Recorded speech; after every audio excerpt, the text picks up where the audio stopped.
high voter turnout here. You still have 89% of the vote in. 90% of this county turns out to vote. I don't know where that happens anywhere else in America, but she's going to need to do well here. And then, of course, Waukesha for former President Donald Trump going to be absolutely critical. This doesn't have to go Republican. It has to go super Republican. This is really where he has to super energize his base. And then also, you know, Rick was talking about Milwaukee. Former President Donald Trump campaigning here also multiple times. Look, traditionally, yes, this does go towards Democrats, of course. Vice President Kamala Harris right now, 66%. Let's see where she is with the 538 benchmark.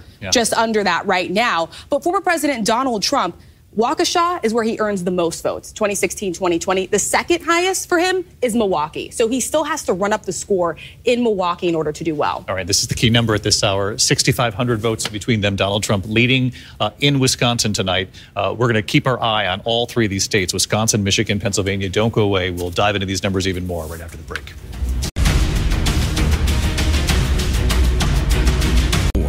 Here again, David Muir.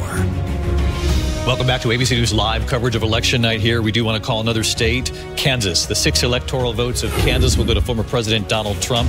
In Nebraska tonight, Donald Trump picks up 3 electoral votes. And John Carl, explain to the audience how that works in Nebraska. They split these up. They split them up by congressional district and then overall winner. So there is a single electoral vote coming out of Nebraska. It's in Omaha. Sometimes they call it Obamaha because Obama won it, helped him win the presidency in 2008. So, look, if we're looking at a scenario where Kamala Harris's path to winning the presidency is to win the blue wall and not to win any of the other battleground states in the Sun Belt, it would be 270 votes to 268 votes. The single vote that would put her over the top would be in Omaha.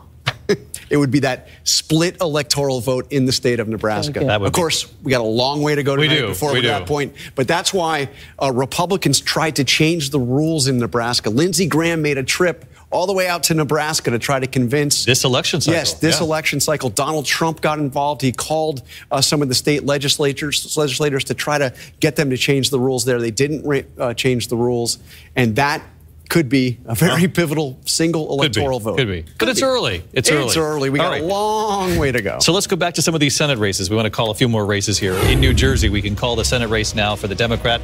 Congressman Andy Kim, a 3-term congressman running for Senate. He wins. He's going to now take over the seat that was once held by Robert Menendez until he was convicted. So Congressman Andy Kim wins in New Jersey. In Virginia, seeking a 3rd term, Senator Tim Kaine has been reelected in Virginia, though the race has not been called in Virginia on the presidential level, which is quite extraordinary for this time of the night. In Texas at this hour, we can say Republican Senator Ted Cruz, who was seeking a 3rd term, has been reelected to the Senate.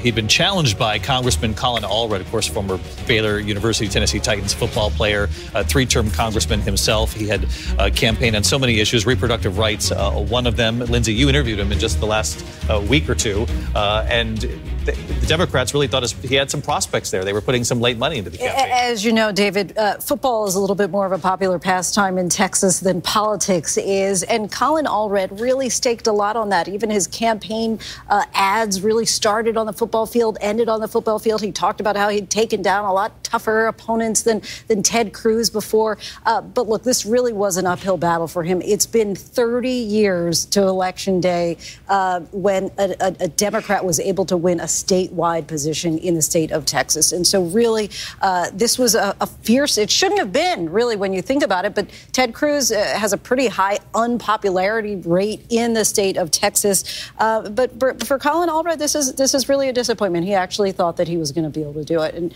do want to give a shout out to Andy Kim, the first Korean American to ever be a U.S. senator. Now he'll represent New Jersey in the Senate. No question. Let's get right to John Quinones on the ground in Texas.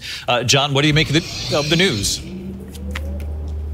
Well, this was one of the most closely watched races in the country, David. The incumbent Republican, Ted Cruz, once a presidential candidate himself, challenged by 3-term Democratic congressman and former, like Lindsay said, former NFL linebacker Colin Allred. They campaigned bitterly in the state over women's reproductive rights, the border, transgender rights. Cruz calling Allred too liberal for Texas. In the end, amidst a changing political landscape here in Texas, Ted Cruz survived the challenge just a few minutes ago. In his victory speech, Cruz specifically thanked Latino voters in this state, which he says have proven all the political prognosticators wrong. John Quinones on the ground there in Texas. John, thank you. And look at the margin there. That's a much bigger margin than even Beto O'Rourke when he took on Ted Cruz. Came almost within 2 points of defeating Ted Cruz, Rachel. Yeah, within 2 points, much bigger margin this time. And that is because Colin Allred really underperformed in some of the big cities. So let's take Harris County. This is home to Houston. You can see the 538 benchmark that we have has him at 58. He got 53. Let's go over to Austin. This is Travis County. 74% is what he needed to meet. 71 is where he was. David, I will tell you, Lindsay already said it, but, Ted Cruz, deeply unpopular, even in his own state. He's tried to rebrand his image to be more approachable, to be more bipartisan. I don't think there's anywhere else in this country where Cancun was talked about more than in this state. You remember those images of Ted Cruz at the airport after that deadly winter storm. Colin Allred read ad after ad on that, but ultimately Ted Cruz remained victorious in this state. Rick Klein, you're over at the big board as well. What are you seeing in some of these key battlegrounds? How's Pennsylvania looking at this hour? Yeah, Pennsylvania right now is still a problem for Kamala Harris, an advantage Donald Trump, 100,000 vote margin, a lot left of the vote. And some of these bubbles will tell you the story about what's left. 175,000 votes left in Philadelphia is our estimate. Another 193,000 in Delaware County, Delco, a place where Harris is winning very big. Bucks County, still a lot of votes to be counted there, 240,000. So that's what's keeping this as a competitive state right now. But we've seen the numbers shift as more of the Republican parts of the state have fallen in line for Donald Trump. It's been almost consistent across the board. Again, not the biggest counties, but places where he's been able to build on his lead consistently. I think that's a good example. What you pulled up Perry County. Just look at the threshold, the 538 threshold of where he needs to be. And this is the story of the night. He's outperforming slightly in all of these rural counties. I think we're seeing this in a number of the swing states, which is helping him to build these margins against Kamala Harris. That's exactly right. And it adds up over time. And I think that's similar to what we've seen in Michigan, similar in Wisconsin. Michigan doesn't have a lot of vote in right now, but you're seeing some areas where Donald Trump in the past has not been that strong. This is more of a swingy type county. You can see where Joe Biden was. You see where Kamala Harris is. You see where Donald Trump was. You see where he is right now. And in many cases, it's that he's beating himself twice over, right? This guy's been on the ballot a lot. Voters have had the opportunity to vote for him or vote against him several times now. So again, it's not the big urban areas. That's going to go pretty Democratic. And it's still possible that Harris pulls out enough of the vote in Madison and Milwaukee where we're still waiting on vote. But it becomes difficult as time goes by. And that really is the story that's developing now in North Carolina. When we look at our remaining votes, these blue dots have been getting smaller throughout the night. And when you really get into it, you're talking about 115,000 votes. Okay, that if you win that 2-1, you start to chip away at that 145,000 vote lead. But there may not be enough of those blue dots left in a Georgia or North Carolina based on what we're seeing tonight. All right, we're going to continue to drill down on these blue wall states with Rick Klein and Rachel Scott over at the board. We're closing in on 11 o'clock here in the east, 8 o'clock on the west. 4 more states set to close, including California with its 54 electoral votes. Your local news is next, and we'll see you just minutes from now with more numbers coming in, including the Sunbelt states. We'll be right back.